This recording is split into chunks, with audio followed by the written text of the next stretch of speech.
Pemirsa, terima kasih Anda masih bersama kami di Newsline edisi spesial debat. Nah, kita akan melihat ya data dan fakta terkait dengan debat keempat Pilpres 2024 yang diselenggarakan KPU dengan media penyelenggara Metro TV dan MTech Group. Dan debat kali ini diikuti oleh calon wakil presiden menjadi kesempatan terakhir bagi tiga cawapres untuk menyampaikan visi misi dan gagasan sebagai pendidikan politik kepada publik. Kami ajak Anda menyimak data dan fakta jelang debat kedua cawapres 2024. Debat kedua cawapres, siapa unggul?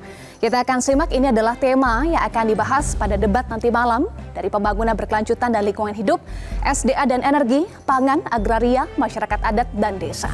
Terkait dengan tema debat ini, dijabarkan dalam visi misi masing-masing paslon. Ini adalah visi misi Anies Mohaimin, mempercepat penyelesaian konflik agraria serta tumpang tindih penguasaan lahan, kepastian perlindungan dan pengelolaan lingkungan hidup harus melibatkan partisipasi rakyat. Berikutnya visi misi pasangan Prabowo Gibran yang sesuai dengan tema debat malam hari ini, menindak tegas praktik pertambangan yang merusak lingkungan, mengembangkan ekosistem yang terus mengakselerasi pemanfaatan dan pengembangan SDA yang berkaitan dengan carbon sink dan carbon offset.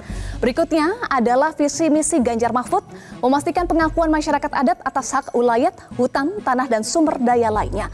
Hilirisasi sumber daya alam, pertambangan, perkebunan, pertanian, serta perikanan dan kelautan. Itu adalah visi misi dari masing-masing capres dan cawapres terkait dengan tema debat pada malam hari nanti.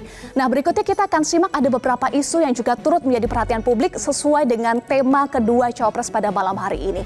Ini diantaranya isu subsidi energi. Subsidi energi pada tahun 2023 mencapai 163,3 triliun rupiah atau 5,26% dari total APBN. Nah, pertama terkait dengan isu ini nanti kita akan simak ya bagaimana solusi yang ditawarkan oleh masing-masing cawapres. Berikutnya adalah isu energi terbarukan. Realisasi EBT pada 2025 seharusnya sudah 23%, tapi saat ini baru mencapai 12,8%. Berikutnya isu impor pangan. Impor bahan pangan Indonesia pada 2023 mencapai 13,8 miliar US dollar atau sekitar 215,42 triliun rupiah, meningkat 5,3% dibandingkan 2022. Berikutnya adalah isu konflik agraria. Sepanjang tahun 2022 telah terjadi 212 konflik agraria di berbagai sektor investasi dan bisnis berbasis korporasi. Konflik ini terjadi di 459 desa dan kota di Indonesia.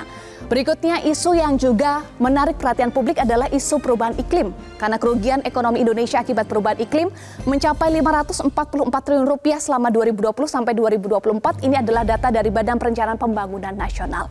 Bagaimana kemudian para cawapres menjawab isu ini? Kita akan lanjutkan lagi perbincangan ini. Ini yang bagian yang seru ya Eva ya. Tapi pemirsa, saya punya data, ini dirilis dari Drone Emprit beberapa hari yang lalu. Ternyata Eva, yang paling banyak dibicarakan ataupun di-mention di beberapa platform media sosial adalah food estate.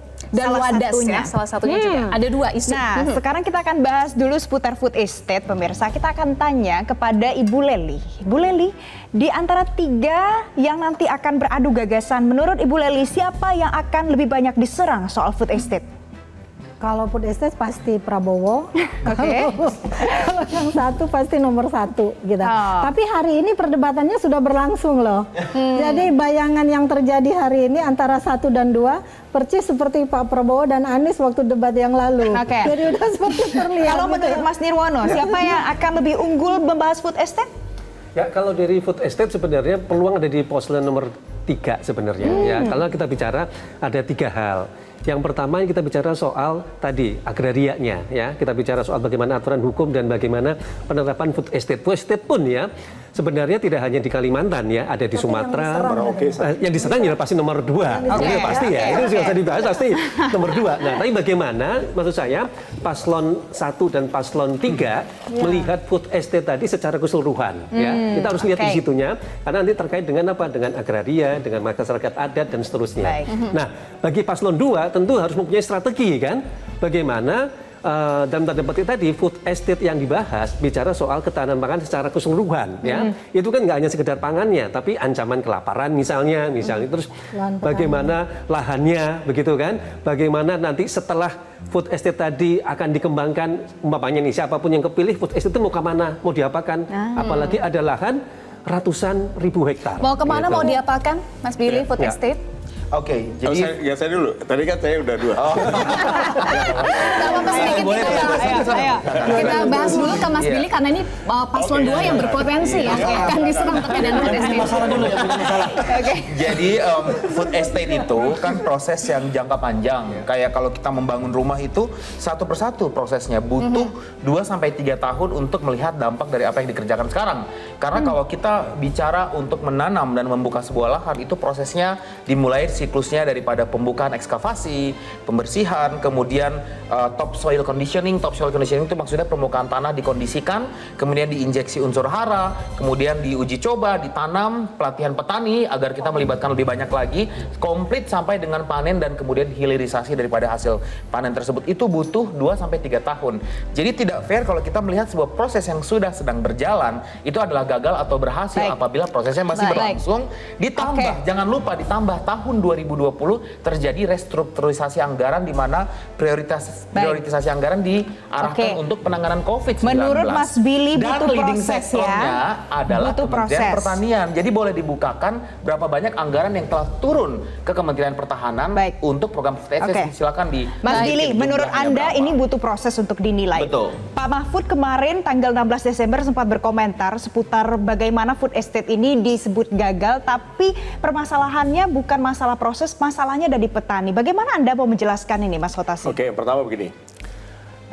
Ini shortcut kan, karena ada gap antara demand kepada pangan dan produksi kita. Produktivitas petani kita memang turun. Tapi begini, kita lihat, ada jutaan petani bersedia bekerja oleh mereka sendiri tanpa harus keluar uang negara. Ada ratusan ribu hektar subur yang tersedia di Jawa dan Sumatera. Yang bisa tanaman apa saja, nggak perlu di-treat khusus, nggak perlu lab sana sini. Masalahnya bagi para petani yang ada adalah teknologi, manajemen, dan lahannya kecil-kecil. Yang dilakukan Ganjar itu contoh baik di Jawa Tengah. Dia kumpulkan lahan kecil menjadi 100 hektar. Kemudian paling berat itu adalah membujuk para petani supaya membuka pematangnya. Karena kan bagi petani pematang itu status. Ya. Dan ini menjadi suatu hal yang agregat, kolektif. Alsintan bisa bersama-sama dapat benih, bersama dapat pupuk, dan lebih tinggi produktivitasnya. Nah, ini lebih menarik. Ini supaya menarik bagi anak-anak muda. Begini, ini masalah dari pertanian adalah petaninya makin tua, anak-anak muda pertanian nggak ada lagi tertarik sama petani. Kenapa?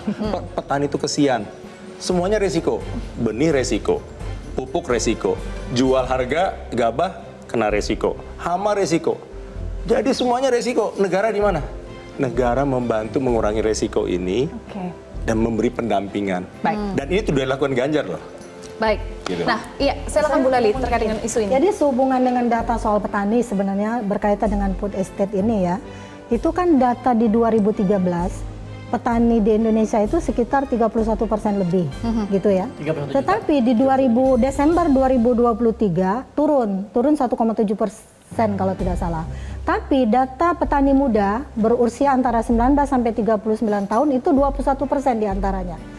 Nah, apakah dengan food estate itu lahan-lahan mereka itu tergusur, padahal mereka punya imajinasi sendiri, seharusnya mereka juga diberdayakan. Barangkali menurut saya itu juga menjadi senjata bagi 1 dan 3, salah terhadap 2. Khususnya 3. Baik. Khususnya 3, iya. Khususnya 3. 1 juga penting gitu. Oke, sebentar.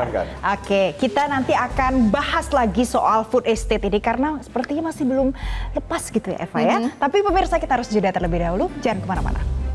Jelajahi cara baru mendapatkan informasi. Download Metro TV Extend sekarang.